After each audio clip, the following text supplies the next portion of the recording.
ভারতের পশ্চিমবঙ্গের বিধানসভা নির্বাচনে ২০৬ আসনে জয় পেয়েছে ভারতীয় জনতা পার্টি বিজেপি।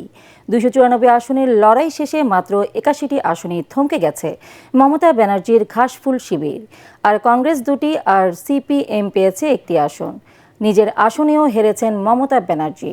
দিল্লি থেকে প্রধানমন্ত্রী নরেন্দ্র মোদী এই জয়কে ঐতিহাসিক উল্লেখ করে হুঁশিয়ারি দেন, বাংলার মাটি থেকে অনুপ্রবেশকারীদের বিতাড়িত করা হবে। এদিকে পরাজয় মেনে নিতে নারাজ মুখ্যমন্ত্রী মমতা ব্যানার্জি অভিযোগ তোলেন ভোট গণনায় কারচুপির।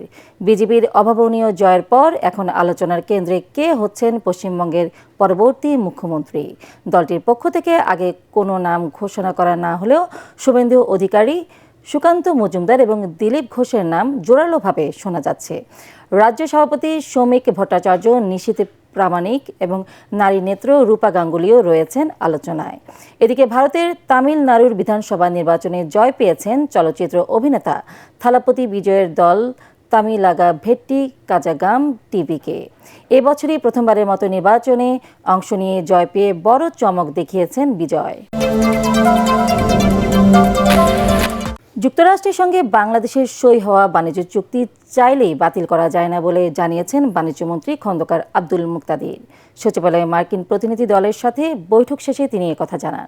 তবে চুক্তির কোনো ধারা দেশের স্বার্থের বিরুদ্ধে গেলে তা পূর্ণ বিবেচনার সুযোগ রয়েছে। এর আগে ৩ দিনের এই সফরে ঢাকায় আসা যুক্তরাষ্ট্রের office of the United States trade রিপ্রেজেন্টেটিভের দক্ষিণ ও মধ্য এশিয়া বিষয়ক সহকারী ব্রেন্ডন লিঞ্চ বাণিজ্যমন্ত্রী খন্দকার আব্দুল মুকতাদিরের সঙ্গে দ্বিপাক্ষিক বৈঠক করেন। দুই দেশের মধ্যে বাণিজ্য সংলাপ জোরদারের লক্ষ্যে ব্রেন্ডন লিঞ্চ ঢাকায় এসেছেন। গত ফেব্রুয়ারিতে বিএনপি সরকার গঠনের পর ওয়াশিংটনের পক্ষ থেকে এটি কোনো বাণিজ্য প্রতিনিধির প্রথম ঢাকা সফর। টিকাদান কর্মসূচি চলমান থাকলেও হামের প্রকোপ কমেনি। হামে আক্রান্ত হয়ে গত ২৪ ঘন্টায় ময়মনসিংহ মেডিকেল কলেজ হাসপাতালে চিকিৎসাধীন অবস্থায় এক শিশুর মৃত্যু হয়েছে। হাসপাতালে নতুন ভর্তি হয়েছে ১৯ জন।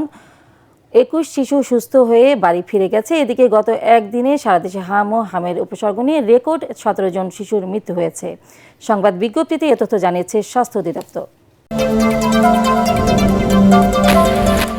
ভারী বৃষ্টিপাত ও পাহাড়ি ঢালের কারণে দেশের হাওড়াঞ্চলে ব্যাপক ফসলের ক্ষতি হয়েছে। এই দুর্যোগের ফলে দিশেহারা হয়ে পড়েছেন স্থানীয় কৃষকরা। সুনামগঞ্জ সহ হাওর বেষ্টিত এলাকাগুলোতে পানিতে তলিয়ে গেছে হাজার হাজার হেক্টর জমির আধা পাকা ও পাকা ধান। আগাম বন্যায় ধানের ব্যাপক ক্ষতির ফলে কৃষকরা চরম বিপর্যয়ের মধ্যে পড়েছেন। শ্রমিক সংকটের কারণে ধান কাটতেও সমস্যা হচ্ছে।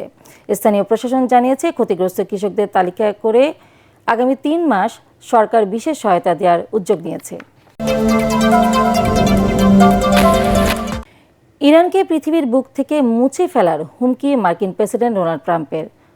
ফক্স নিউজের এক অনুষ্ঠানে তিনি বলেন, শান্তি আলোচনার ক্ষেত্রে ইরান এখন অনেক বেশি নমনীয় হয়েছে।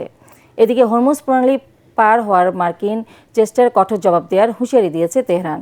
তবে রাজনৈতিক সংকটের কোনো সামরিক সমাধান নেই বলেও জানান ইরানের পররাষ্ট্রমন্ত্রী।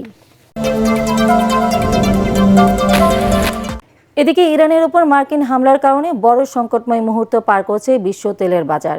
এই চাপ সামলাতে এবং তেলের বাজারে স্থিতিশীলতা বজায় রাখতে নতুন পদক্ষেপ নেওয়া হয়েছে। এই পদক্ষেপের মাধ্যমে তেলের উৎপাদন বাড়ানোর ঘোষণা দিয়েছে রাশিয়া ও সৌদি আরব সহ ওপেক প্লাসভুক্ত 7টি দেশ। রয়টার্স জানিয়েছে, সৌদি আরব, Russia, Iraq, Kuwait, Kazakhstan, Algeria এবং ওমানের শীর্ষ প্রতিনিধিরা ভার্চুয়াল বৈঠক করেছেন। বৈঠকে প্রতিদিন 1,88,000 ব্যারেল তেল উৎপাদন বাড়ানোর সিদ্ধান্ত নেওয়া হয়।